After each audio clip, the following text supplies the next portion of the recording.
Kami siap mendengarkan Tuhan tuntunan-Mu memasuki tahun 81 ini. Terima kasih Kau sudah Tuhan mengirim hamba-Mu Pak Aruna untuk menjelaskan sehingga kami boleh jelas, sehingga kami boleh berdoa dan juga melakukan apa yang menjadi kehendak-Mu di tahun 5781 ini. Di dalam nama Tuhan Yesus, haleluya, amin. Ya, terima kasih Pak Aruna yang sudah bersama dengan kita. Hari ini kita akan melanjutkan dari yang minggu yang lalu tentang tahun baru Yahudi, yaitu tahun 5781. Ya, oke, untuk langsung saja supaya mempersingkat waktu, Pak Aruna silahkan. Baik, shalom, selamat malam Bapak Ibu Saudara sekalian, teman-teman dikasih oleh Tuhan. Berapa kita ada pada hari ini sudah lewat 1 minggu, cepat sekali 1 minggu, di rumah terus soalnya, menikmati benar-benar kehidupan. Saudara Tuhan, kita sudah ada di waktu yang menarik, jadi hari Jumat yang lalu, itu adalah perayaan Pondok Daun di Yahudi, dan itu 8 hari perayaannya. Jadi Jumat depan ini akan berakhir, dan setelah itu berakhirlah seluruh perayaan besar sepanjang tahun. Yang kecil-kecil masih ada. Nah, saya akan ulang sebentar kisah yang kita bahas pada minggu lalu, yaitu bahwa saya minta Bapak Ibu membuka kamus Alkitab, hanya ada 4 nama bulan yang ditulis di Perjanjian Lama, yaitu Etanim, Bul, Abib, Zif. Bahasa sekarangnya itu adalah Tisri, Shevan, Nisan, Iyar. Diambil dari bahasa Babilonia yang berakar kepada bahasa Akadia. Nah, itu nggak keluar di ujian lah, sudahlah, nggak penting Bapak Ibu. Yang penting nih bisnis bagaimana kan gitu. Maju apa enggak, itu nanti kan gitu. Nah, ini semua saya sudah cerita mengenai bulan-bulannya. Dulu Tuhan tahu bahwa seluruh orang Timur Tengah tahun barunya di sini. Tanggal 1 nih, bulan 1. Bulan ke-7 namanya bulan Nisan. Masalahnya, orang Israel keluar dari Mesir itu bulan ini. Karena Israel keluar bulan ini, maka Tuhan bilang sama Musa, Musa, tolong sejak hari ini, pindahlah tahun baru itu ke bulan 7. Jadi bulan ke-7 menjadi bulan pertama. Kalau yang bulan 7 menjadi pertama, 1, 2, 3, 4, 5, maka bulan pertama jadi ke-7. Peristiwanya Tuhan mau seperti itu. Jadi tahun baru Yahudi itu di sini. Bukan di sini. Tuhan sudah pindahkan. Masalahnya ada terjadi pada saat Israel meminta raja, Raja Daud diangkat oleh Tuhan, Daud mati, Salomo memerintah, endingnya kacau balau. Begitu Salomo jatuh dalam penyembahan berhala, maka Tuhan memecah kerajaan Israel di tangan anaknya, yaitu adalah Rehabeam. Dibagi 2, yaitu separuh namanya Efraim, itu pergi ke utara, sedangkan yang Yehuda pergi ke selatan. Yehuda itu pemimpinnya keluarga Daud, sedangkan Efraim rajanya gonta-ganti, kudeta, siapa menang, dia akan jadi raja. Nah, itulah cerita kerajaan. Waktu Efraim itu, ini ceritanya kemarin, nah nanti saya ini dulu. Efraim menyembah berhala, dibuang, dihancurkan oleh Asyur. Saya ulang ya. Efraim dibuang, dihancur oleh Asyur, pembuangan nomor 1. Israel Utara habis. Pada saat dibuang, penanggalannya tetap pakai yang ini. Israel Utara pakai yang ini. Hancur kerajaannya. Kerajaan Israel Selatan, di mana itulah keluarga Daud, menyembah berhala berkali-kali, jatuh sama zaman Yosia. Yosia ganti Yoahas, Yoahas digantikan dengan Yokakim, nggak usah dihafalkan Bapak Ibu, teman kita juga bukan, itu kenal juga enggak lah, bodoh amat ya Bapak Ibu. Nah, sampai Raja Zedekia, Yeremia, masih Jeremia generation, Yeremia itu 19 tahun usianya. Dia bersama temannya satu, berdua, ini pasti dari City of Love ini, terus bicara tentang raja, tolong bertobat raja, kalau nggak tobat habis raja. Raja nggak mau tobat. Dia hidup dalam 7 raja terakhir di Israel, anak Daud. Akhirnya dibuang. Nebukadnezar datang menghancurkan Israel selatan, dibuanglah ke Babel. Sampai di Babel, idenya berubah. Mereka kembali ke sini. Ingat, di Babel semuanya tahun baru di sini. Waktu mereka dalam pembuangan, mereka kembali ke sini. Jadi Yahudi punya tahun baru minimal ada 2. Satu di sini, satu di sini. Israel Utara di sini, Israel Selatan ada di sini. Ada lagi yang bilang, saya nggak mau penanggalan itu, Pak. Saya penanggalannya maunya adalah waktu pembuangan pada zaman Raja Yokakin. Begitu mereka keluar, bikin penanggalan sendiri. Jadi Israel itu penanggalannya banyak sebetulnya. Yang repot adalah kalau Anda bagi angpau. Nah, itu repot. Kalau terima angpau ya boleh. Kalau bagi angpau ulang tahun barunya ada 3, ada 4, mah habis duitnya kan, Bapak Ibu. Nah, itu oke ya. Yuk kita lihat sebentar. Tahun baru Yahudi, saya sudah bilang, ada yang bertanya, Pak, kenapa sih kok sekarang rada ke Yahudi-Yahudian? Pakai Yahudi mulu. Kenapa sih nggak Kristen aja? Saya sudah bilang Bapak Ibu dari minggu lalu, saya pribadi tidak pengen jadi orang Yahudi. Karena jadi Yahudi caranya mudah. Anda menganggap Tuhan Yah sebagai sesembahan Anda. Plus, Anda ikut 613 hukum yang ada. Kalau Anda bisa ikut itu, Anda sudah jadi Yahudi. Bayangkan, Tuhan mati buat kita, untuk menebus kita, kita mau balik ke 613, Bapak Ibu. Model kayak kita ini, telat makan aja masuk angin, Bapak Ibu. Sudahlah, 613 hukum berat, Bapak Ibu. Telat makan masuk angin. Nah, yuk kita lihat. Pada saat pembuangan itu, lalu menggunakan yang mana? Setelah mereka ada yang pulang, tersebar, orang Yahudi yang kembali ke Israel mulai bingung. Kita mau pakai penanggalan yang mana? Yang gaya Musa, kembalinya adalah tadi bulannya Nisan, atau mau kembali ke zaman yang Tisri. Cerita ini nggak pernah bisa diputuskan. Sampai satu hari kita kenal ada seorang pahlawan, nabi, sekaligus budayawan, sekaligus sastrawan, jenderal perang, dan dia adalah penulis kultur dari Israel. Namanya adalah Joseph, anak dari Matias. Namanya Joseph bin Matias. Yang Anda sering dengar dengan nama adalah Josephus Flavius. Orang ini memutuskan, hebat banget nih orang. Ya, karena orang ini yang menulis semua kultur budaya Yahudi yang sudah hancur, dibakar oleh Romawi, dibuang sama Romawi, habis semua tulisan-tulisannya, dia mengumpulkan lagi dan mencatat, termasuk ornamen bait suci dicatat. Itu menjadi dasar catatan untuk arsitek membangun bait suci ketiga nanti.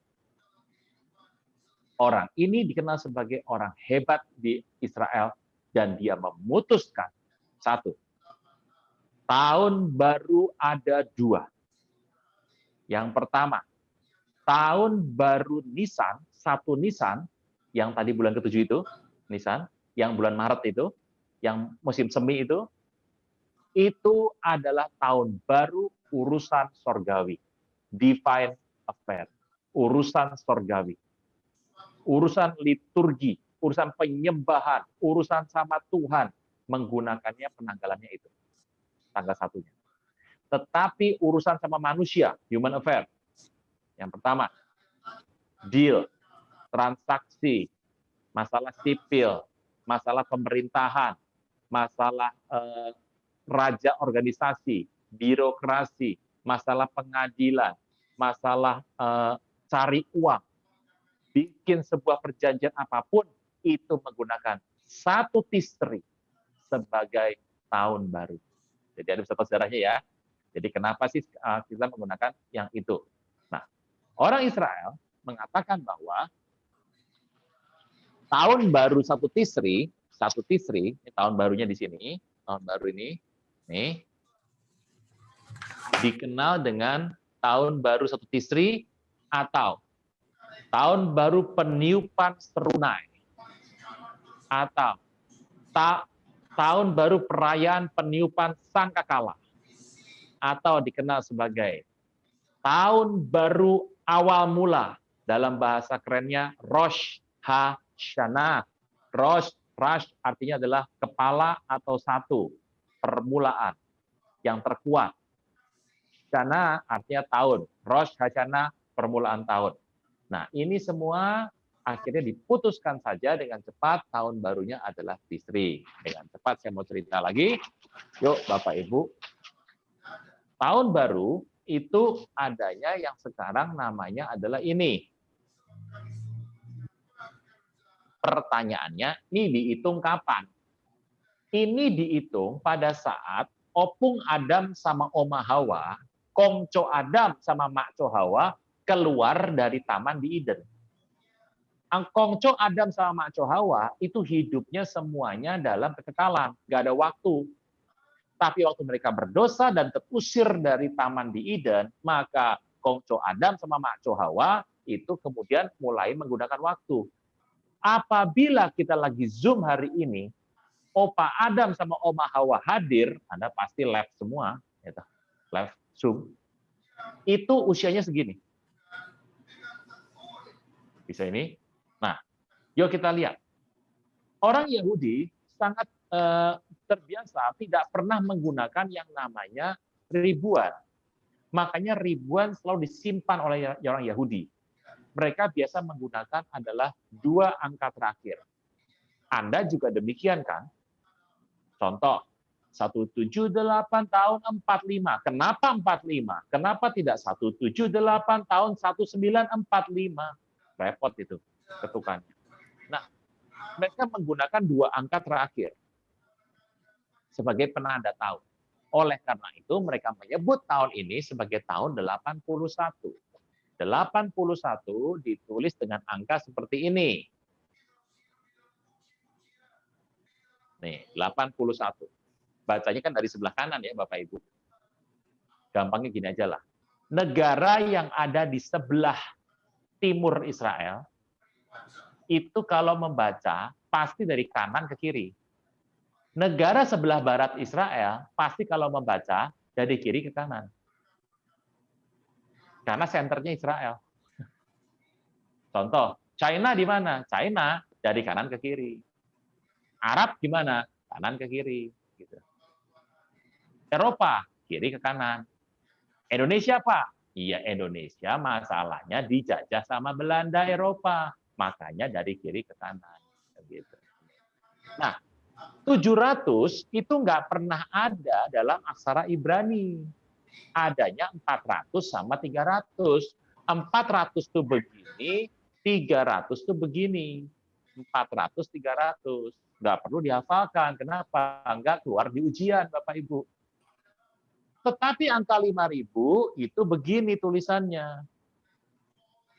Nah, kalau Anda membaca ke sana, itu namanya 5.400, 381. Membacanya Heti Yesnat P Alef. Bacanya begitu. Nah, ini kok penting sih Pak? Kok diarti-artikan kenapa? Karena orang Yahudi punya kebiasaan bahwa yang namanya angka sama huruf itu sama. Beda sama kita. Kalau kita ini angkanya Arab, hurufnya Latin. Makanya huruf kita nggak ada angkanya. Karena angka kita angka Arab. Hurufnya Latin. Sampai sini bisa ya Bapak Ibu?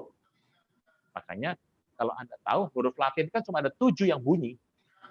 Huruf Latin cuma ada 7 yang bunyi. Contoh ya, huruf Latin nih. 1, 5, 10, 50, 100, 500, 1000. Ya, Bapak Ibu benar nggak?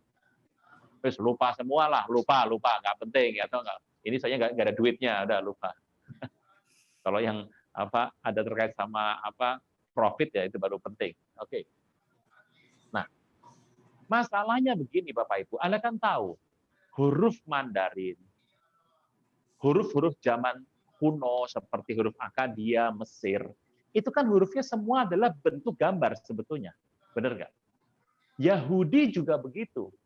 Nah, dari kisah ini, sekarang dari yang Yahudi lama, Yahudi modern, ada yang Paleo Hebrew, sekarang kita mau bereskan. Intinya adalah bagaimana membaca sebuah tahun. Nah, apa pentingnya, Pak? Begini, Bapak Ibu. Saya sudah bilang, saya tidak pengen jadi Yahudi. Saya ini Kristen, ditebus darah Yesus. Tapi masalahnya, penguasa dari ekonomi dunia orang Yahudi. Nah, sekarang Anda bisa bayangkan, Arab aja bisa berdamai sama Israel. Gimana ceritanya coba? Kurang banyak apa negara Arab? Kurang sakti apa negara Arab? Kok sampai sama Israel aja kelihatannya perlu berdamai? Mesir 3 kali nyerang Israel. Tahun 48 dia menjadi pemicu utama, provokator. 67 provokatornya Mesir. 73 provokatornya Mesir. Perang sama Israel, 10 negara lawan satu negara perang 67, yang menang satu negara. Anda bisa bayangkan. Akhirnya Mesir malu, ya 3-0 kok, 3-0 malu toh, tiga kali kalah kok. Akhirnya tahun 79 bersama dengan Jimmy Carter, mereka menjadi sebuah perdamaian terjadi tahun 79. Apa tumbalnya? Anwar Sadat dibunuh sama pasukannya sendiri. Anda bisa lihat situasinya. Waktu Mesir menjadi perdamaian dengan Israel, ekonomi Mesir maju, Mesir menjadi negara di Timur Tengah dengan angkatan persenjataan terkuat nomor 2. Pertama Israel, nomor 2 Mesir. Anda bisa bayangkan itu. Oke, teruskan. 15 tahun kemudian, Raja Hussein pertama dari Jordania, Jordania itu sebetulnya Israel, Bapak Ibu. Saya ulang ya, Jordania itu Israel. Bapak tahu dari mana? Baca Alkitab. Karena yang namanya orang Israel waktu nyebrang sungai Jordan, suku Ruben, bukan Ruben Gojali ya, Ruben, ditambah Gad, ditambah setengah dari suku Manasye, kagak mau nyebrang. Mereka mau stay sebelum nyebrang sungai. Di mana itu? Jordania. Jordania itu dulunya apa? Itu daerahnya Esau. Di sana ada Edom. Ada yang namanya lagi setelah itu Moab, Amon. Siapa itu? Dari Lot. Itu Jordania itu. Nah, Raja Jordania sekarang namanya Abdullah kedua. Anda tolong tahu, itu Abdullah sama istrinya orang Palestina. Itu pendidikannya bule abis itu. Mereka berdamai sama Israel, Raja Hussein pertama, pendahulunya, itu tahun 94. Anda lihat Jordania. Anda ingat tahun 2011, saya masih ingat banget. Kenapa? Patin sama saya ke Israel bulan Februari 2011. Pulangnya bulan Februari akhir. Yang dapat kunci itu loh, ingat ya. Itu begitu pulang, itu Tunisia lagi ribut itu. Begitu kita pulang, Patin pasti masih ingat, 3 hari kemudian roket masuk ke Tel Aviv. Untung sudah pulang. Makanya bisa Zoom hari ini. Gitu. Nggak berapa lama, seminggu setelah peristiwa kita pulang 2011 itu, terjadilah Arab Spring, yang endingnya Muammar Gaddafi Libya mati, Mesir Morsi naik jadi presiden, Irak goyang-goyang, Suriah sampai hari ini berantakan. Pertanyaan saya, negara paling aman tentram di Timur Tengah yang mana sekarang? Jordania. Lah kok bisa? Karena damai sama Israel. Nah, ke depan ini makin problem. Karena apa masalahnya? Iran. Iran itu musuh bersama Timur Tengah.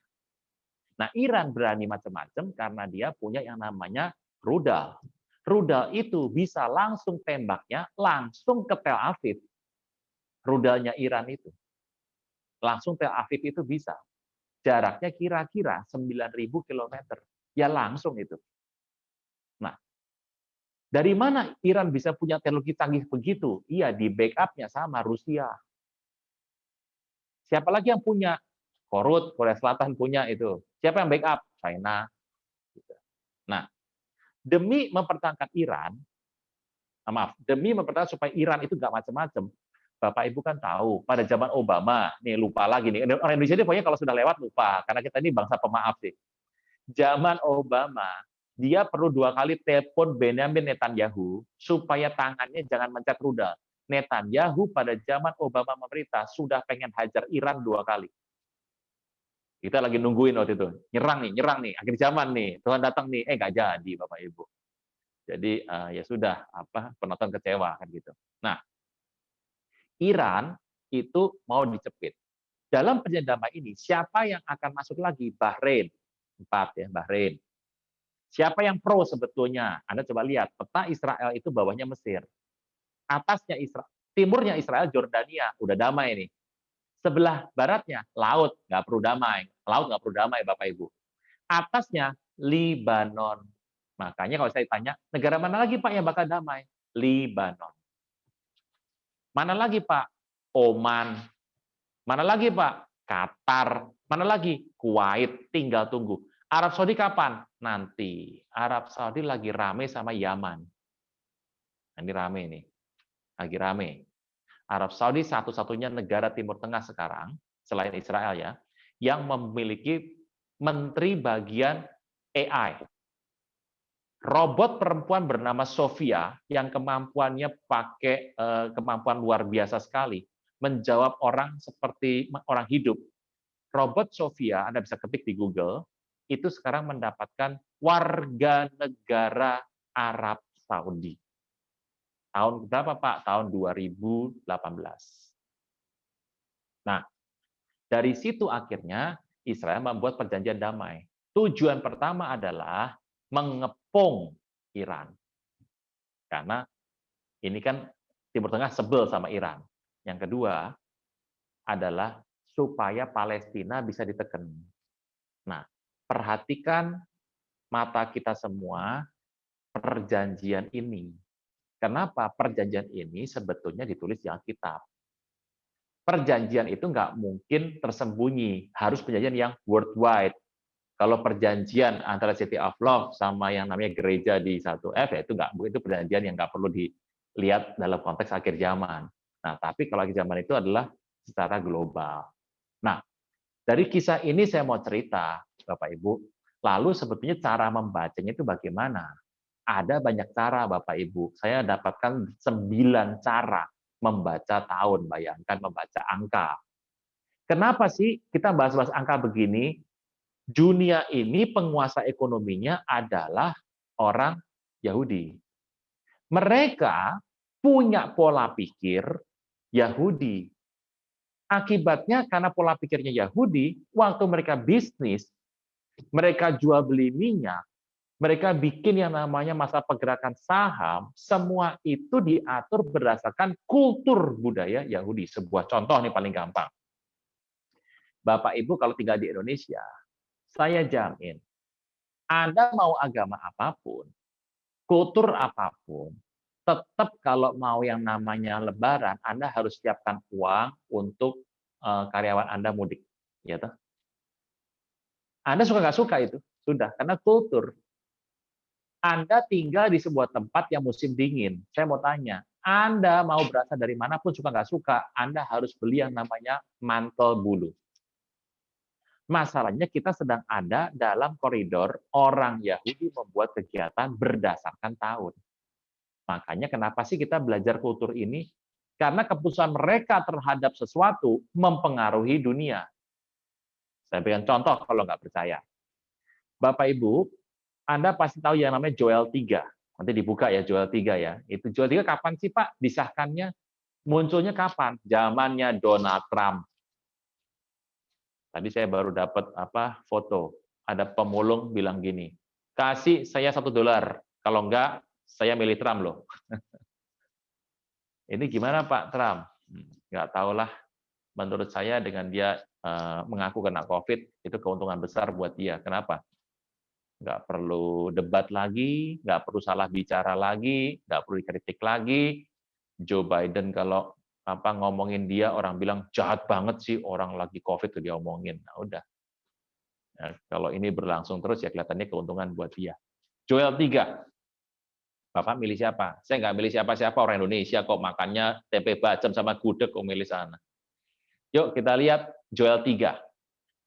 Sebab sesungguhnya pada hari-hari itu, pada waktu itu apabila aku memulihkan keadaan Yahudi dan Yerusalem.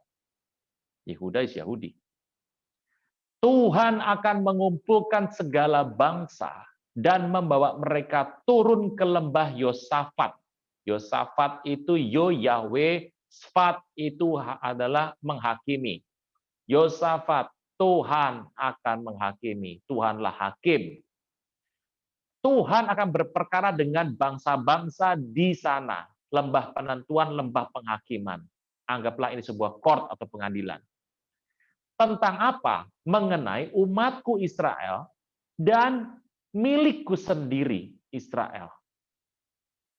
Oleh karena mereka, bangsa-bangsa, mencerai-beraikan Israel ke antara bangsa-bangsa.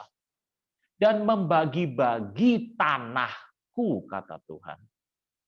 Oleh karena mereka membuang undi mengenai umatku Israel, menyerahkan seorang anak laki-laki karena seorang sundal, dan menjual anak perempuan karena anggur untuk diminum.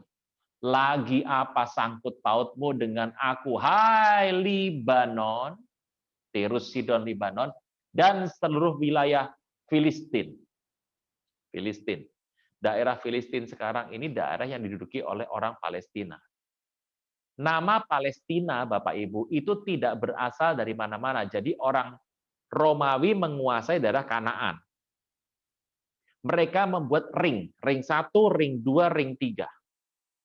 Kayak Anda kalau pergi ke Istana Presiden, ada ring 1, ring 2, ring 3. Ring 1 namanya Palestina Prima. Ring 2 namanya Palestina Sekunda. Yang ketiga Palestina Tersia. Jadi kata Palestina yang memberikan adalah orang Romawi. Yang tinggal di sana siapa? Itu daerah sempat kosong. Orang Arab yang pembuangan segala macam yang tersingkir, diem di sana. Itulah cikal bakal Palestina yang sekarang. Jadi orang Palestina sekarang itu sama Filistin beda. Orang Filistin zaman dulu itu adalah orang daerah Yunani. Tinggi-tinggi, hidung mancung, matanya belok, kulitnya bersih, karena dia orang Kaftor. Nah, beda sama yang sekarang. Jadi isunya ini beda. Nah, pertanyaannya adalah, kapan Joel 3 terjadi? Penggenapannya sebetulnya Bapak Ibu bisa melihat di 2017. Nah, saya cerita sebentar bagaimana Tuhan membela bangsa ini. Makanya bangsa ini tuh repotnya adalah mengambil peran sebagai tokoh utama akhir zaman. Bapak Ibu tahu bahwa PBB itu punya Dewan Keamanan yang tetap ada 5 yang punya hak veto. Amerika, China, Inggris, Prancis, Rusia. Itu punya hak veto. Yang sisanya itu adalah 10, gonta-ganti, gonta-ganti, gonta-ganti. Nah, dari 1 hari 2016, itu ada dari 10 anggota DK PBB tidak tetap, yang mengajukan usul kepada DKPBB agar Israel itu dijadikan sebagai penjahat perang karena mereka melakukan genosida atau penghilangan, pemaksaan pembangunan pemukiman menekan orang Palestina. 5 negara menandatangani rekomendasi tersebut. Rekomendasi itu membuat kemudian pada Oktober 16 dibuat. Tujuannya adalah nanti bulan Januari akan dibuat rapat PBB di Paris, Prancis, supaya Israel dituding bersalah dalam masalah kemanusiaan di Palestina dan harus menghadap pengadilan internasional. 5 negara taken, Oktober 16 taken. Anda tahu yang terjadi? Maaf, kejadiannya 2015. Tapi akhirnya suratnya diserahkan 2016. Ada yang terjadi? 5 negara ini adalah pertama adalah Mesir, Malaysia, tetangga kita, New Zealand, Senegal, Venezuela. Nggak sampai 3 bulan, Bapak Ibu. 5 negara yang taken. Negaranya hancur lebur, Bapak Ibu. Itu Malaysia ya ampun, ampun, ampun. Habis-habisan itu ekonominya. Indonesia masih santai waktu itu. Malaysia sudah mau ambang resesi. Oh, negara-negara baik-baik semua dia resesi sendiri. Mesir acak-acakan. Terjadi setiap hari demonstrasi konflik horizontal. Senegal, saya nggak perlu cerita, Bapak Ibu, Anda bisa ketik sendiri Senegal, ampun tuh negara. Venezuela, terjadi yang namanya kudeta, Maduro digoyang di sana luar biasa. Yang terakhir New Zealand, Anda tahu kan New Zealand? Masih ingat Christchurch? Gempanya 7, hancur lebur Christchurch. Makanya kalau pergi ke New Zealand, Christchurch, itu aspalnya ditempel-tempel tuh. Ini kok nggak rata begini? Iya, itu gempanya ngeri di sana. Sekarang Christchurch sekarang di New Zealand, setengah dari kota isinya orang keturunan Chinese. Kenapa? Orang aslinya pergi, orang Chinese-nya beli murah, itu semua biasa di sana. Jadi kalau Anda ke New Zealand ya yang di Christchurch ya. Nah, 17 Januari 2017 rapat dibuat di Prancis untuk mengesahkan Israel ini penjahat perang. Terjadi badai besar, rapatnya batal. Peristiwa inilah yang kemudian menjadi penting. Jadi kita mau setuju one state solution atau two state solution. One state itu adalah Israel nggak boleh dibagi. Tapi solusi dua negara, Israel dibagi, separuh buat Palestina, separuh buat Israel. Negara di muka bumi setuju yang two state solution.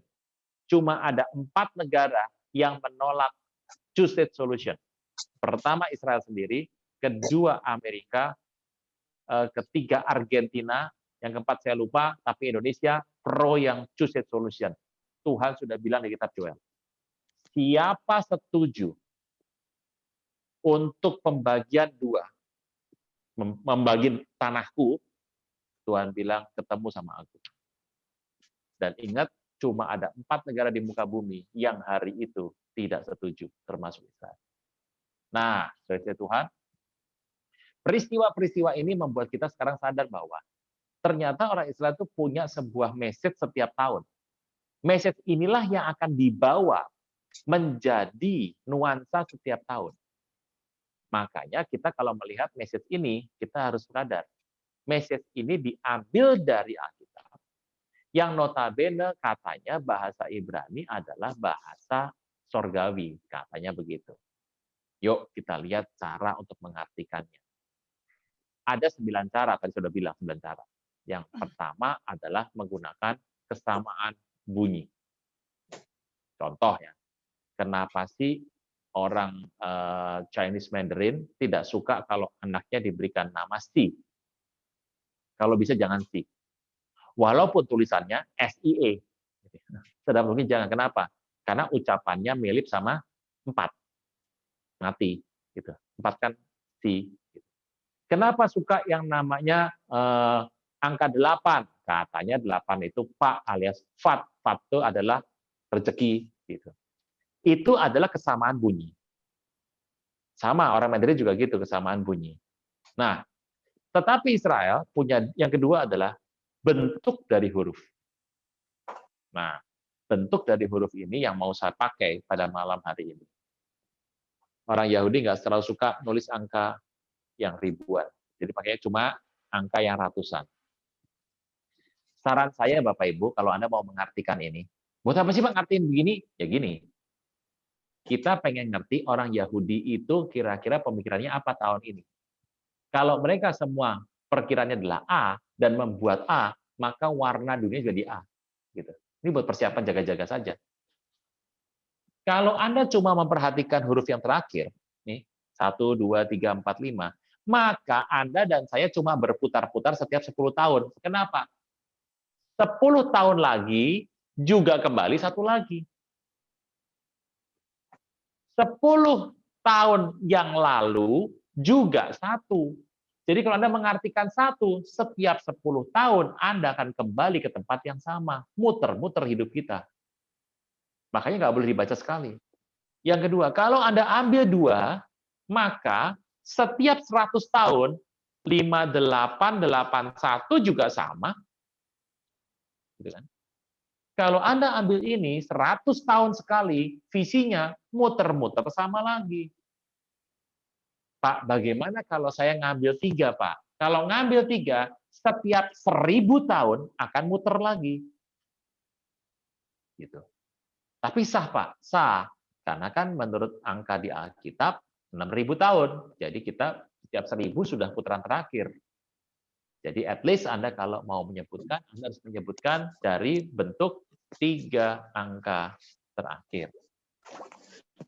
Habis ini oke ya? Yuk kita lihat. Ini bicara mengenai salib. Ini bicara mengenai Tuhan, alias Tuhan disalib. Ini bicara mulut. Saya pernah cerita, bentuk aslinya begini. Tuh. Ini bibir, ada giginya. Beneran loh Bapak Ibu, jangan bilang saya bercanda ini. Jadi bentuknya begini. Tuh, ada begitunya. Gitu. Nih, mulut. P, mulut. Gitu. Nah, ini adalah alef, huruf pertama. Ini lambangnya adalah anak lembu, anak sapi. Jadi kalau di sini Anda tahu, lah sapi buat apa, Pak? Wah, asik nih Pak, sapi buat makan wagyu. Bukan. Sapi, lembu bagi orang Israel itu bicara mengenai sebuah pengorbanan. Orang kalau kaya pakai sapi. Kalau lebih bawah lagi pakai domba kambing. Lebih bawah lagi pakai yang namanya 2 tekukur atau 2 burung dara atau burung merpati. Jangan ngoyang kap, yang ngoyang kap burung dara goreng mentega Bapak Ibu. Itu. Nah, tetapi kalau lebih miskin lagi pakai tepung. Tepungnya gandum. Lebih miskin lagi pakai tepung jelai gitu. Jadi binatang paling miskin bagi seorang yang miskin itu binatangnya adalah tekukur, burung dara atau merpati. Nah, lembu bicara mengenai orang yang berada. Tapi lembu konsepnya adalah pengorbanan. Yang uniknya bahwa cerita ini adalah bicara mengenai salib Tuhan membuat engkau dan saya bisa bersyukur dalam hidup. Nih, 5781 itu adalah nih ucapan mulut korban syukur. Sekarang saya mau tanya sama Bapak Ibu, kira-kira, ya belum pasti benar, mau saya bilang ini kan namanya juga kita membaca nuansa ya. Pak, emang kalau saya nggak ngerti begini aman nggak? Aman, yang penting ada percaya Tuhan Yesus kan gitu. Cuma Anda harus tahu, contohnya orang Yahudi, bisnismen, ahli saham dunia, Anda kalau nggak percaya, coba lihat.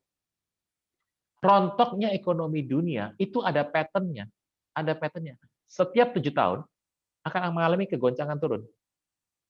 Naik, turun lagi. Jadi ada saatnya mereka akan monetize. Jadi setelah mereka lepas, dah ambil lagi.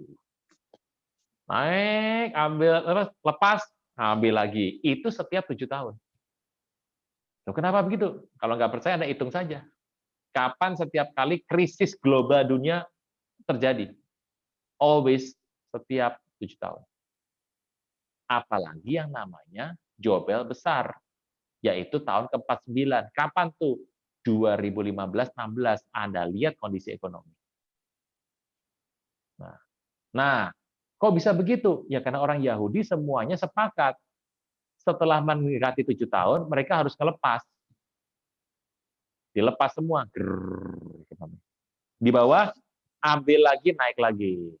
Ya kalau Anda ngikutin ini, ya Anda beruntung. Itu sudah ada pola. Saya bisa bayangkan, orang Arab gitu nggak? Enggak. Orang Amerika tergantung turunan mana. Kalau Yahudi, ya begitu. Yahudi begitu. Masalahnya The Fed Amerika saja, itu Yahudi semua. Nah, yuk kita kembali ke cerita ini. Jadi saya bikin cerita ini adalah bagaimana membaca pola pikir orang Yahudi. Ini bicara mengenai korban ucapan syukur. Sekarang saya balikan sama Bapak Ibu. Kalau Anda tahun depan diminta banyak korban ucapan syukur, beda loh ya. Anda kalau sedang dapat promosi, kemudian Anda dapat suami yang baik, menikah, dapat istri yang baik, punya anak. Saya mau tanya, Anda ngucap syukur kan? Iya, tapi bukan korban. Jadi kalau saya berkata bahwa korban ucapan syukur, kelihatannya Bapak Ibu sudah tahu ke depan bakal ada apa. Tapi kalau saya nggak percaya, nggak apa-apa. Kalau nggak percaya ikut Tuhan Yesus, nggak apa-apa. Ini kan saya sudah bilang, ini kondisi. Kondisi. Makanya tahun ini, masuk tahun ini, 5780, masih kan 5780, itu dikenal sebagai tahun ucapan. Memperkatakan firman. Nah, tema apa sih yang waktu itu saya sempat bawakan? Saya nggak sempat bawakan di Col ya, City of Love waktu itu, karena apa? Saya ingat khotbah saya terakhir itu soal iman waktu itu. Dan seorang jenderal dari Inggris, Allenby, ya masih ingat waktu itu, saya masih ingat tanggal 15 Maret. 5780 itu bicara memasuki tahun mulut. 8 bicara mengenai permulaan yang baru. Jadi sejak tahun masuk September tahun lalu tanggal 29, Tuhan sudah warning sama kita. Banyak ngucap firman. Nah, ayat yang dipakai, saya tuh miris loh Bapak Ibu. Anda miris nggak? Coba saya cerita ya. Anda punya barang Indonesia, dibawa ke luar negeri, dikasih cap di luar negeri, diimpor balik sama Indonesia, jadi mahal. Miris nggak Bapak Ibu? Miris ya? Barang Indonesia dibawa keluar, dikasih label, dikasih brand, bawa pulang lagi, harganya 4 kali lipat. Miris ya? Iya, saya beritahu. Alkitab juga begitu. Contoh, Bapak Ibu pernah dengar nggak kata abrakadabra? Harry Potter, Pak. Ada bilang Harry Potter, ada Harry Potter. Harry Potter, abrakadabra. Anda sudah tahu ya? Abrakadabra itu bahasa Ibrani. Abara, ket, dabara. Abrakadabra, abara, het, kadabra. Abara, bara itu mencipta. Dabar itu mengucapkan. Dabara artinya adalah mengucapkan. Mengeluarkan pernyataan. Abrakadabra, abara, het, kadabra artinya adalah apa yang sesuatu tercipta dari yang engkau ucapkan. Ayatnya di mana, Pak? Musa. Musa pernah satu kali gara-gara nikah sama perempuan Kus, dia dimaki-maki sama Cici sama Kode, bener nggak? Cide Kode semuanya maki-maki Musa. Musanya stres. Tiba-tiba Tuhan datang dan mengatakan, Cide Kode, kamu ngapain sama Musa? Ini Musa temanku, sahabat dan melihat wajahku. Waktu Tuhan berangkat pergi, Miriam kena kusta. Kusta itu penyakit yang sorgawi. Hanya sorga yang bisa menyembuhkan. Dan itu penyakit kutukan. Nggak ada obatnya. Nah, Harun sebagai imam besar, perantara berdoa, Tuhan ampuni Miriam. Dia kan sudah busuk, jangan diteruskan Tuhan. Ampuni dia, sembuhkan dia. Tuhan kagak jawab. Tetapi waktu Musa berkata, Tuhan sembuhkan dia. Miriam sembuh. Sejak hari itu ucapan Musa diyakini sebagai ucapan yang bertuah. Dengan Musa mengucapkan terjadilah kesembuhan. Kata-kata doa Musa itu diambil menjadi sebuah kultur yang dipegang orang Yahudi dalam bentuk ucapan kesembuhan atau pernyataan kesembuhan. Contoh kayak orang Inggris kalau Anda bersin, Haji, bless you, kan gitu ngomongnya. Nah itu menjadi kultur kan.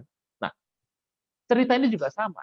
Cerita abrakadabra diambil dari kitab Perjanjian Lama, kemudian tersebar orang Yahudi, tersebar sampai ke bangsa-bangsa, dibawa ke Eropa, di Eropa ketemu sama paranormal, dukun, alih-alih perbintangan, sinkritis, dibentuklah menjadi sebuah mantra, masuk ke Hollywood, begitu sampai ke tempat Kristen, Kristen bilang, sesat. Nah itu dia. Miris ya? Miris banget itu. Doa yang terjadi di kitab PL, kitab Pentateuch Musa, diadopsi di luar kembali dan ditolak. Nah, dari situ saya melihat sebuah kata bahwa tahun ini sebetulnya yang kita hidup ini, yang pandemi kemarin ini tahun di mana kita harus mengucapkan firman dan firman dan firman dan firman. Kenapa?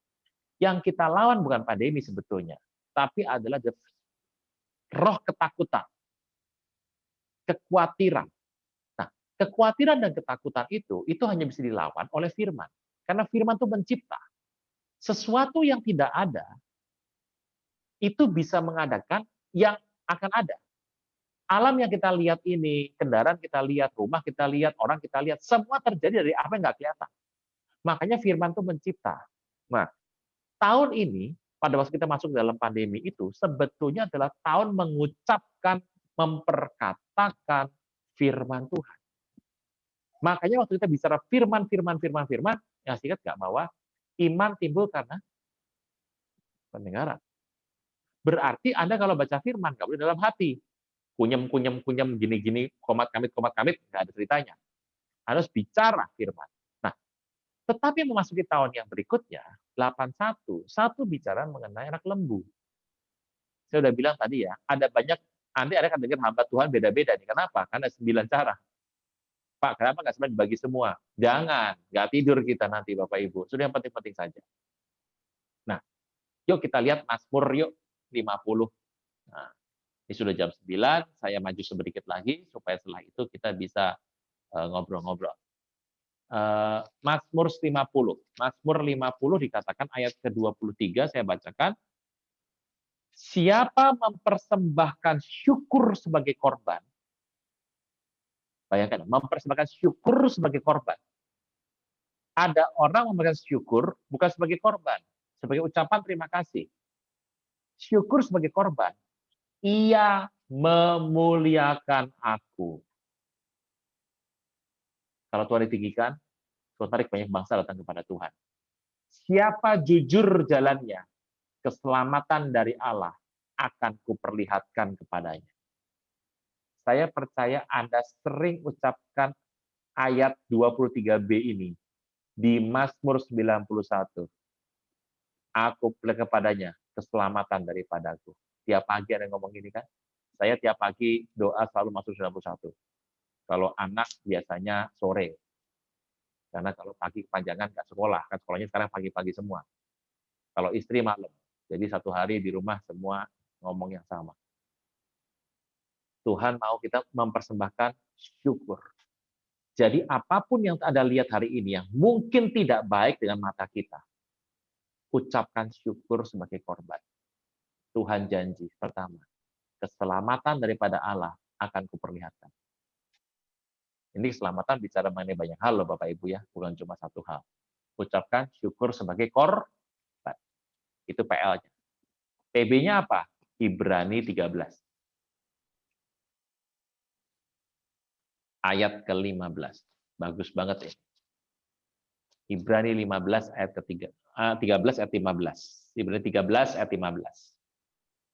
Sebab itu marilah kita oleh Dia. Jadi bukan cuma Anda sendiri bergerak loh ya. Enggak loh, harus oleh Tuhan loh.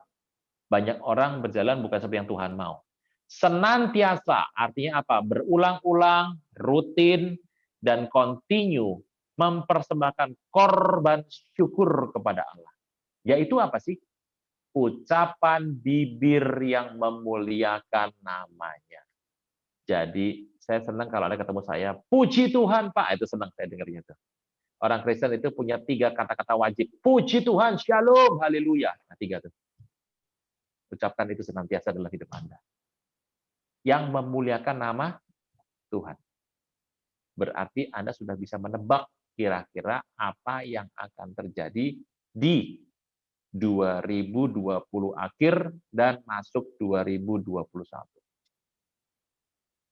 Jangan terlalu khawatir karena kita hidup sudah diatur semuanya dan kita tinggal mengucap syukur sama Tuhan, memuliakan nama Tuhan, dan Tuhan berkata itu yang akan buat kita bisa melihat keselamatan yang daripada Tuhan.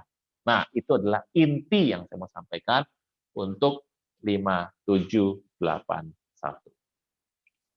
dengan sejarahnya yang ada. Pak, nah pola pikir ini kan jadi mengartikan ini kan kemudian bisa diambil secara spiritual. Orang Israel tidak pernah ngambil spiritual, mereka menganggap sebuah letter angka ya angka saja sudah. Kalau kita Kristen beda, kita bisa mengartikan dalam ayat karena kita punya PB. Orang Israel nggak punya PB, jadi beda dengan mereka. Nah, Yang menarik adalah cerita ini cerita sepanjang waktu. Jadi jangan bilang bahwa mengucap syukur hanya di tahun ini, Pak. Enggak, mengucap syukur sepanjang waktu. Ini cerita kisah sepanjang waktu kok yang ada.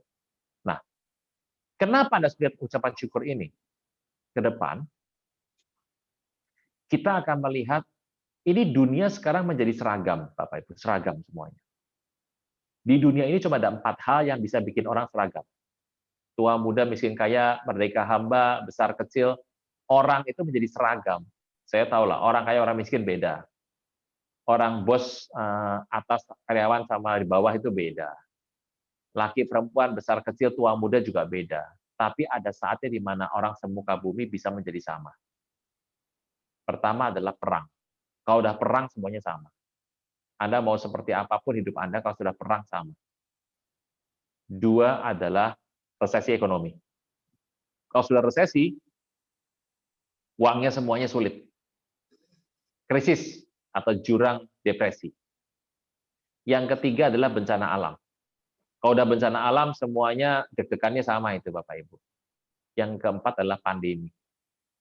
Berasa nggak, Bapak Ibu? Mulai sekarang, sejak pandemi ini, yang notabene kita juga nggak ngedengar nabi-nabi Tuhan menyampaikan sebelumnya, yang terjadi adalah kita akan mulai menghadapi masalah yang sama dan seragam seluruh muka bumi. Seluruh muka bumi sekarang khawatir dengan apakah mutasi dari COVID terjadi. Kedua, apakah vaksin itu perlu diterima apa tidak? Apakah vaksin punya sisi negatif apa tidak? Sambil kita khawatir dengan 3 hal ini, orang Yahudinya lagi keruk duit besar-besaran. Kenapa? Karena kita tahu 2021-22 itu adalah seri 7 tahun berikutnya. Itu kan sudah sama. Jadi saatnya mereka apa? Kumpulkan dana. Jadi jangan takut dengan kondisi begini, justru kita melihat peluang-peluang yang besar yang Tuhan akan berikan dalam hidup kita. 9:10, Bapak Ibu, yuk kita lihat sebentar mengenai ucapan syukur apa yang kita harus naikkan. Ucapan syukur memuliakan nama Tuhan itu erat kaitannya dengan 2 hal, yaitu adalah sangkakala. Sangkakala bentuknya bisa begini, Bapak Ibu. Ini tipenya adalah tipe yang Israel punya. Diambil dari tanduk ram, kambing hutan. Saya percaya di rumah Bapak Ibu pasti punya. Yang pernah ke Israel pasti harus beli. Kenapa? Kalau belum beli belum pulang dari Israel, gitu ya. Di Indonesia juga ada kok yang jual di toko, jual sudah ada dan harganya 2 kali lipatnya ada di Israel. Ya wajar lah. Tetapi ada yang bentuknya begini.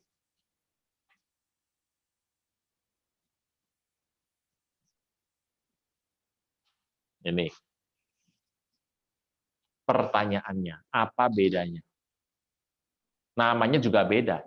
Dalam bahasa Yunani cuma ada 1 nama. Makanya kita berdebat kan. Sangkakala yang akan ditiup nanti pada saat rapture sama tidak dengan sangkakala pada saat yang namanya sangkakala di Wahyu. Wah, itu kan orang gitu. Kenapa jadi pusing hidup kita? Ya karena hanya ada 1 kata yang mewakili, yaitu salpeng. Salpeng dalam bahasa Yunaninya. Tapi Ibrani beda loh. Ini namanya shofar. Kalau ini shofar, namanya shofar.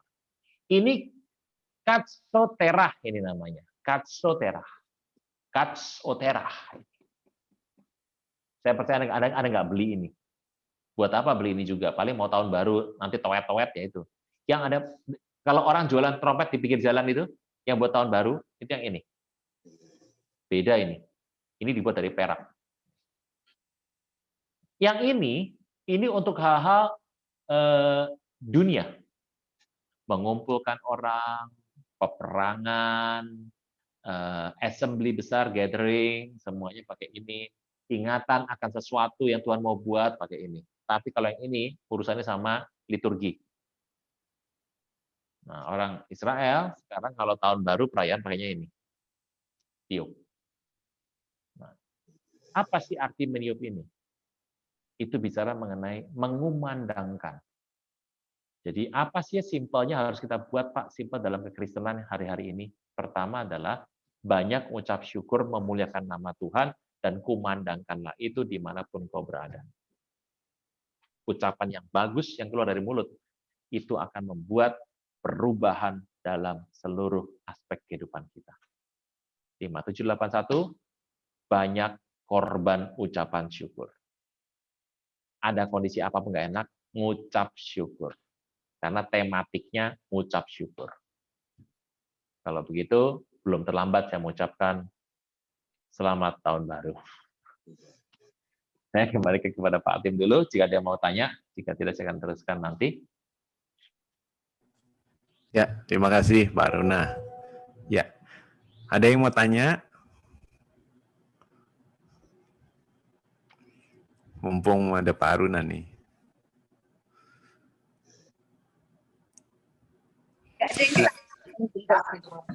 Saya beri waktu sekitar 10 menit. Ada yang maksudnya untuk kita tanya jawab.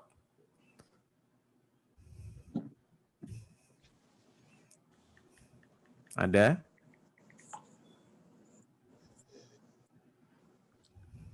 Wah, asik, kita bisa pulang lebih cepat, Pak Tim. Bukan pulang, berhenti. Ada pertanyaan Pak Tim. minggu kemarin yang belum Oh dijawab. iya betul. Ada, dia nanya, apakah maksudnya ketujuh materai dan 7 sangkakala dalam kitab Wahyu? Kita melihat bahwa dalam kehidupan manusia menurut kitab Wahyu itu diberikan menjadi rentang-rentang periode. Jadi ada sebuah periode yang disebut di mana Tuhan akan memberikan penghukuman. Karena begini, apapun yang dibuat manusia itu ada penghukumannya. Orang Israel dibuang, kenapa? Karena mereka membelakangi Tuhan. Dan kita harus tahu, kenapa sih sampai ada penghukuman datang? Karena Tuhan sudah bilang kepada orang percaya, ada 2 macam gembala. 2 macam gembala ini Tuhan sudah kasih tahu, gembala yang baik sama gembala yang palsu. Nah, Tuhan sudah kasih tahu, tolong yang palsu jangan diikutin. Ada di mana tuh Pak ceritanya? Di Zakaria 11 ayat ke-17. Nah, tetapi orang tidak mau, lebih suka yang namanya gembala yang palsu, yang notabene Anda akan sebut dengan nama antikris kelak. Oleh karena itu, karena mereka dalam situasi tidak mau percaya sama Tuhan, tapi membelakangi terus, maka diberikanlah satu penanda waktu akan terjadi sebuah peristiwa besar, tanda kutip, yang akan menyengsarakan muka bumi.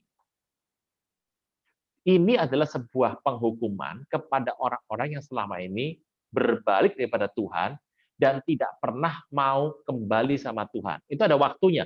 Anda jangan pikir kembali sama Tuhan itu bebas ya kapan aja, karena yang punya aturan Tuhan bukan manusia. Tahap pertama, apabila orang tidak balik sama Tuhan, setelah ditunggu sekian lama, tahap pertama akan muncullah malaikat. 7 malaikat pertama yang akan membuka metrai. Terbukalah metrai. Metrai itu, Pak, kenapa metrai, Pak? Kenapa enggak metrai sangkakala sama cawan? Kenapa enggak garpu, sendok sama pisau, Pak? Suka-suka Tuhan. Metrai dibuka, itu penanda akan dilepaskannya satu pasukan ilahi yang akan mendatangkan sebuah kegoncangan atas muka bumi. Metrainya ada 7. 1, 2, 3, 4, 5, 6, 7. Nah, waktu dibuka yang ke-7, ternyata 7 isinya 7 sangkakala malaikat. Jadi pas ke-7 dibuka, yang terjadi adalah datang 7 malaikat membawa 7 sangkakala. Ditiuplah sangkakalanya. Toet 1, 2, 3, 4, 5. Nah, begitu yang ke-7 dibuka lagi, ditiup, yang terjadi ada cawan murka Tuhan. Jadi total itu bukan 21, total 19. Itulah yang namanya metrai dan sangkakala dan cawan. Itu semuanya. Pak, apakah sekali metrai dibuka, misalnya sangkakala 1 tiup, toet, terus diem 3 bulan, yang kedua, toet, kalau sangkakala tidak. Anda kalau baca dengan baik, itu adalah toet, toet, toet, toet, itu isinya apa sih?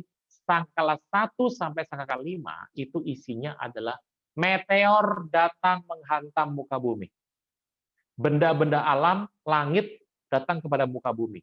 Bapak Ibu kan tahu kalau Anda membaca yang namanya antariksa ya. Orang-orang hebat muka bumi sudah tahu kok bahwa bumi ini sangat rentan dengan yang namanya benda-benda langit masuk.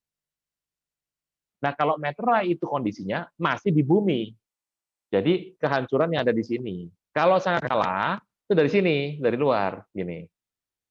Cawan gimana? Dari sini lebih parah lagi. Itulah yang tadi dipertanyakan. Thank you, Robert. Terima kasih, Pak. Lagi? Ada 2 lagi pertanyaan. Pertanyaan pertama menanyakan view-nya atau pendapat Pak Aruna mengenai berita gempa besar dan tsunami atau bencana alam. Apakah itu sudah masuk dalam hitungan-hitungan yang tadi Pak Aruna sampaikan? Oh, belum. Ini baru teaser. Ada yang bilang sama saya kemarin saya ada Zoom. Pak, ini pandemi ini sudah terakhir apa belum? Oh, belum. Pandemi belum, ini baru icip-icip. Kenapa? Di Indonesia, nggak usah Indonesia lah, City of Love lah. Saya yakin seyakin-yakinnya, 90% lebih dari City of Love. Sebetulnya, waktu masa pandemi ini, itu hidupnya sama sebelum pandemi, cuma beda tipis.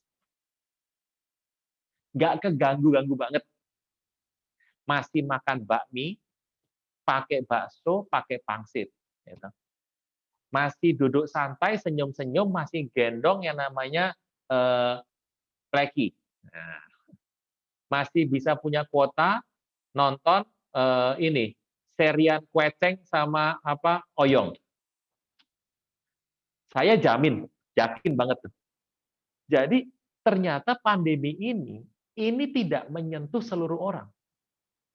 Nah, itu pertanyaannya. Jadi gimana tuh? Apakah sudah? Belum, sama sekali belum. Ini belum. Tsunami itu, ini berita-berita lama Bapak Ibu. 2018, tanggal 6 sampai 7 Oktober, itu di Indonesia bersama bangsa-bangsa di muka bumi, itu sudah bikin pelatihan. Namanya IOWAVE, Indonesian Ocean Wave 2018.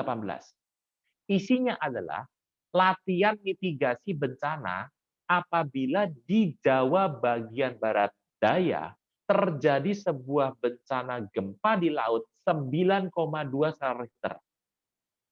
Itu akan kena kepada Thailand, Sri Lanka, India, Pakistan, Indonesia, New Zealand, Australia, Timor Leste,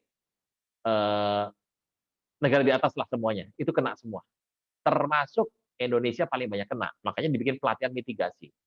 Itu sudah seru banget. Bahkan dikatakan, kalau sampai Banten itu ada gempa, itu sampai di darat 27 meter tingginya. Anda harus tahu, tsunami Aceh 32. Pangandaran itu yang kemarin-kemarin itu cuma 12. Nah, 2 tahun kemudian hari ini, kan ada IOWAVE 2020 yang akan ditunjukkan nanti untuk pelatihan. Bapak Ibu mungkin pernah dengar kisah ini ya, IOWAVE atau nggak pernah dengar untuk yang IOWAVE ini. IOWAVE 2020 ini resmi dari pemerintah Bapak Ibu. Nah, bencana ini itu akan dibuat latihannya, latihan mitigasinya adalah hari ini. Nah, ini puji nama Tuhan. Hari ini ada skenario pertama, jika selatan Jawa ada gempa 9 skala Richter. Tadi jam 10 pagi hari ini jam 6 Oktober, itu latihan mitigasi bencana khusus Indonesia. Udah ada. Jadi peristiwa gempa ini itu sudah di depan mata, artinya ini memang bisa terjadi kapan saja.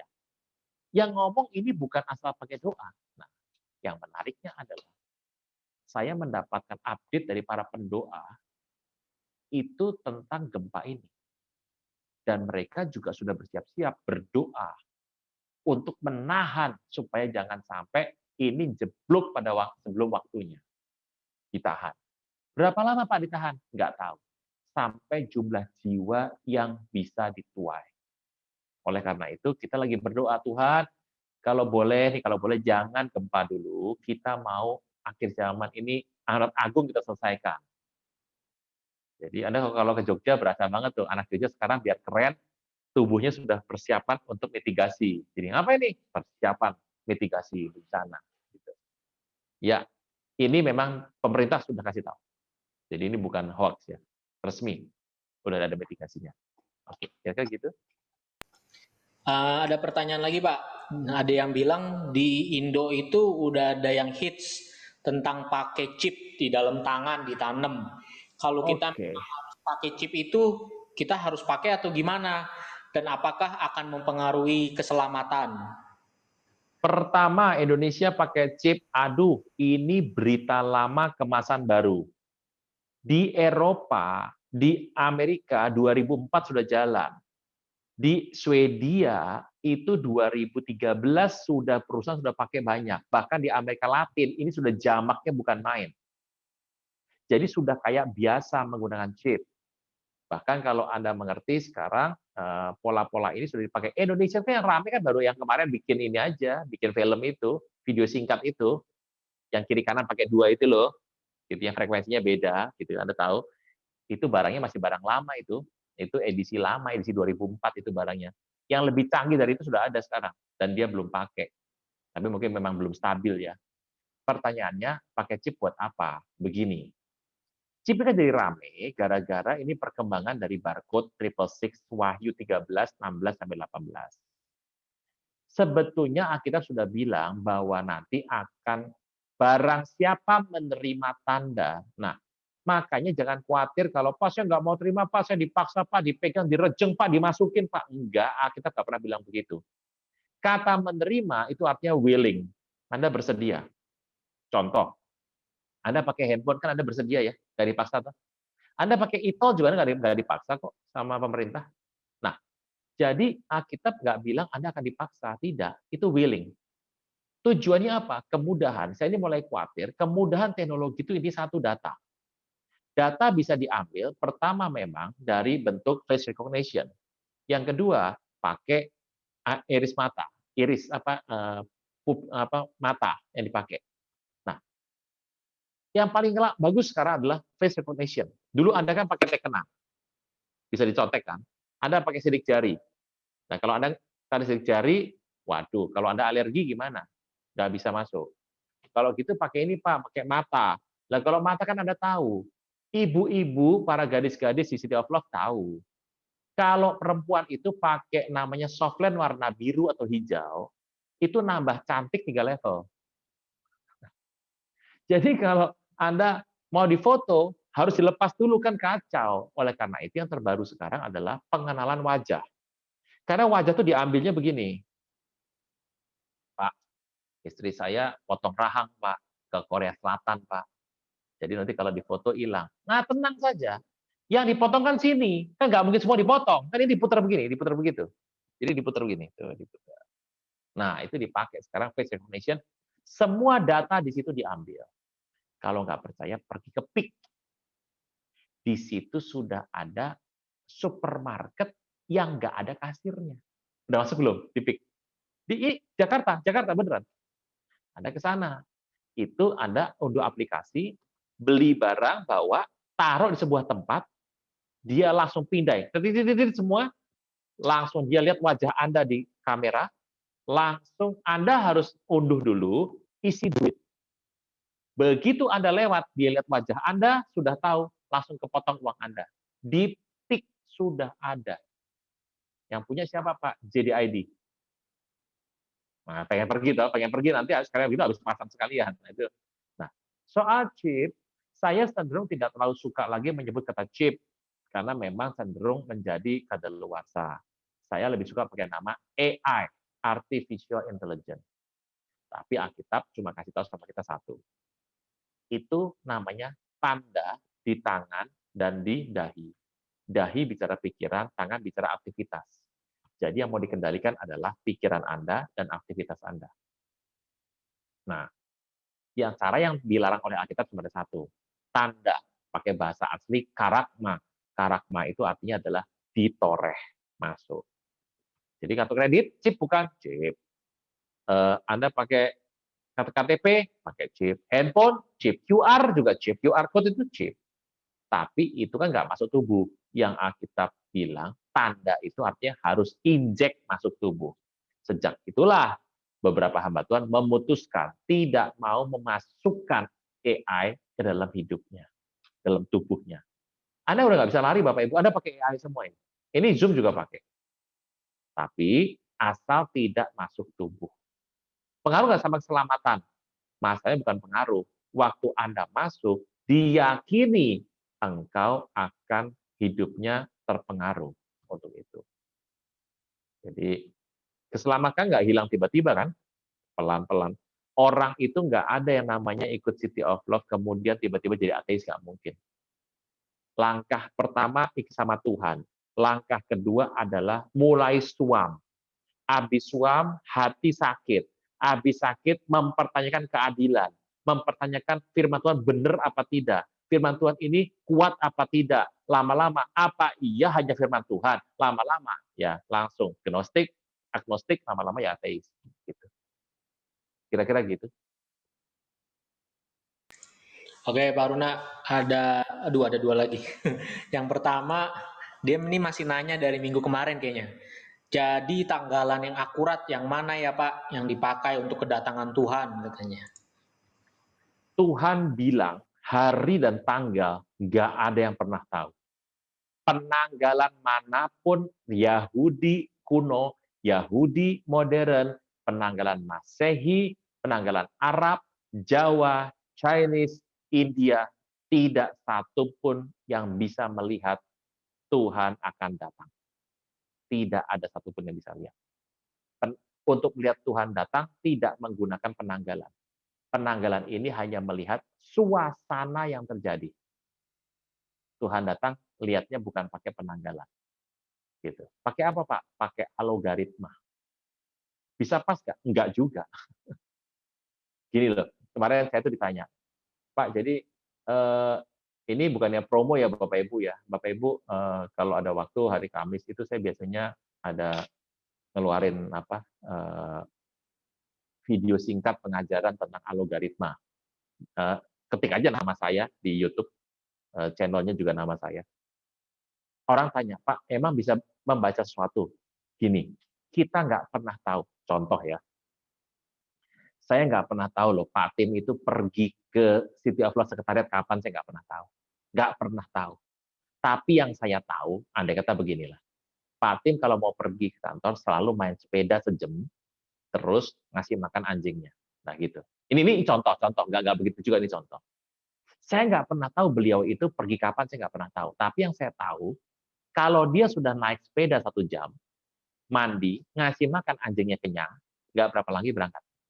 Nah, yang saya bisa coba cari, kita lagi kulik itu adalah kapan beliau naik sepeda plus ngasih makan anjing.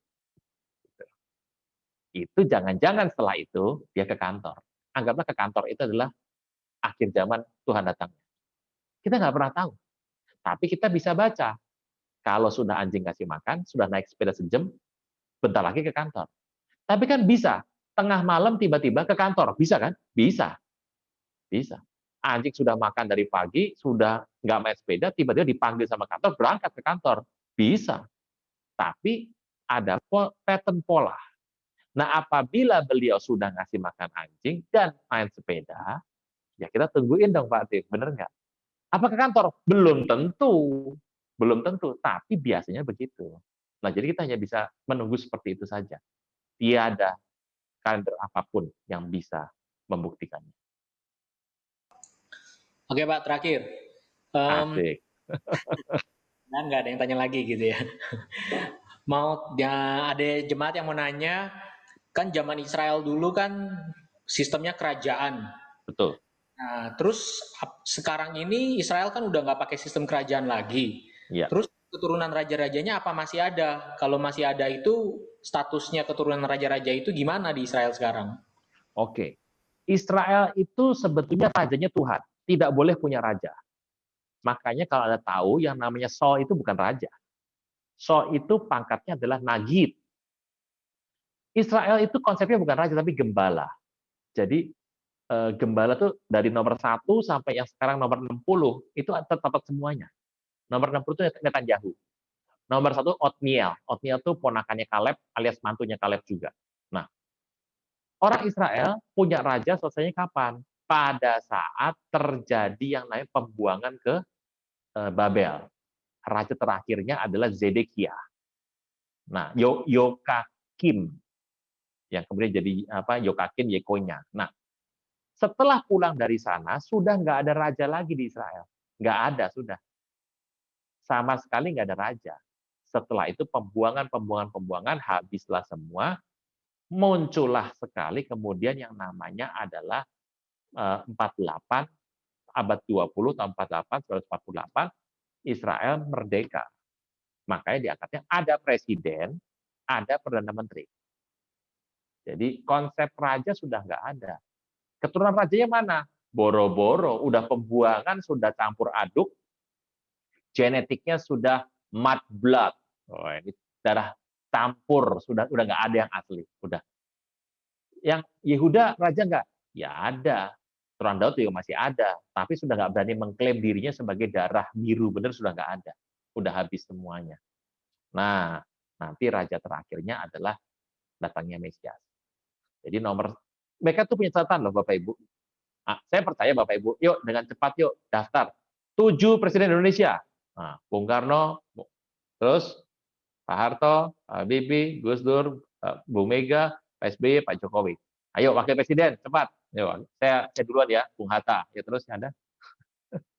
Boro-boro hafal. Israel 1 sampai 60 hafal semua loh. Jadi mereka punya daftarnya. Namanya bukan raja, gembala Israel. Kayak Samuel itu imam, nabi, hakim. Daud itu namanya gembala Israel. Salomo, walaupun jabatan raja, catatannya adalah gembala Israel. Terakhir siapa gembala Israel? Setelah pembuangan yang pertama kali. Nomor 31 itu Herodes. Herodes 30. Terus penggantinya Herodes Archelaus ya. Terus sampai sekarang Netanyahu sudah jadi gembala sebanyak 5 kali. 56, 57, 58, 59, 60 Netanyahu semua itu. Gitu sampai sekarang. Udah nggak ada. Ruben udah nggak ada rajanya. Terima kasih Pak Runa, sudah selesai pertanyaannya. Puji Tuhan. Saya kembalikan kepada Pak Tim. Oke, makasih Pak Aruna. Yuk kita akan tutup. Ruben naikkan satu pujian. Ya.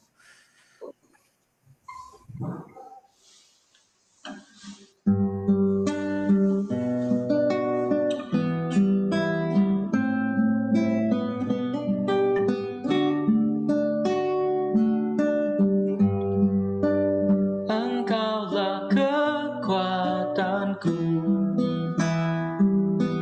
tempat perlindunganku. Saat badai menerpa, aku tak akan goyah. Aku tak akan goyah, sebab Kau sertaku. Sejauh langit dari bumi, begitu besarnya kasih-Mu. Penuhi hati kami yang rindu menyembah-Mu, Yesus. Sejauh langit dari bumi, begitu besarnya kasih-Mu.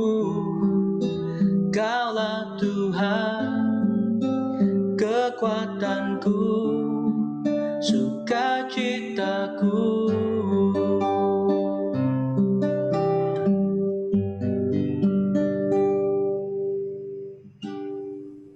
Kami bersyukur Tuhan bahwa di tahun Pei Aleph ini adalah di mana salib Tuhan membuat mulut kami mengeluarkan korban syukur Tuhan.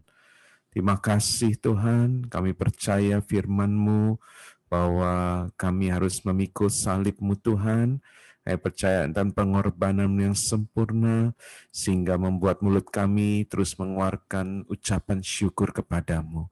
Ini waktunya mulut kami juga memperkatakan firman Tuhan setiap saat, karena kami percaya apa yang kami perkatakan, yaitu firman-Mu itu akan jadi Tuhan. Terima kasih Tuhan, kami memiliki kuasa, yaitu untuk menciptakan melalui firman-Mu Tuhan.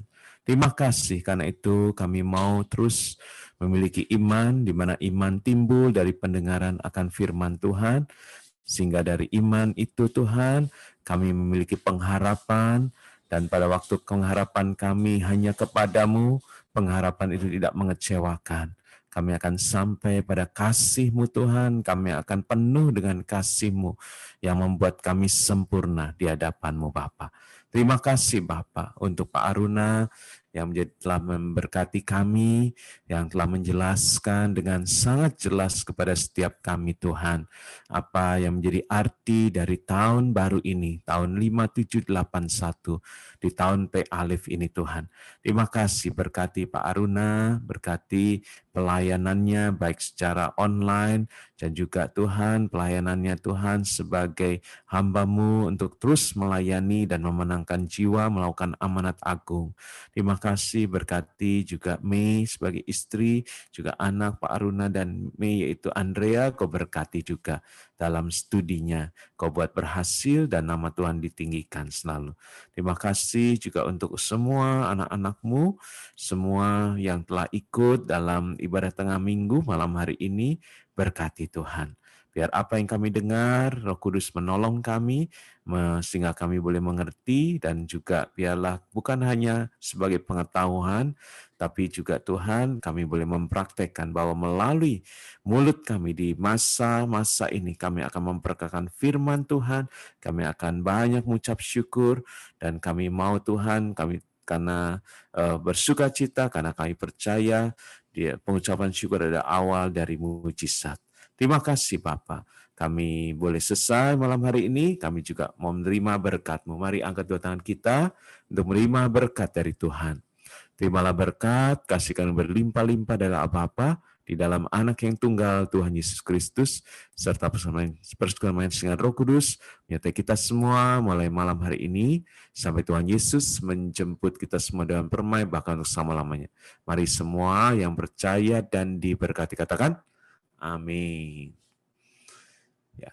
Terima kasih Pak Aruna. Thank you. Tuhan berkati semuanya. Ya, Terima kasih. Terima kasih Pak Aruna. Terima kasih Pak Aruna. Thank you Pak Aruna.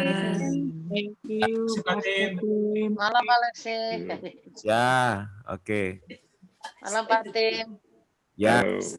Halo.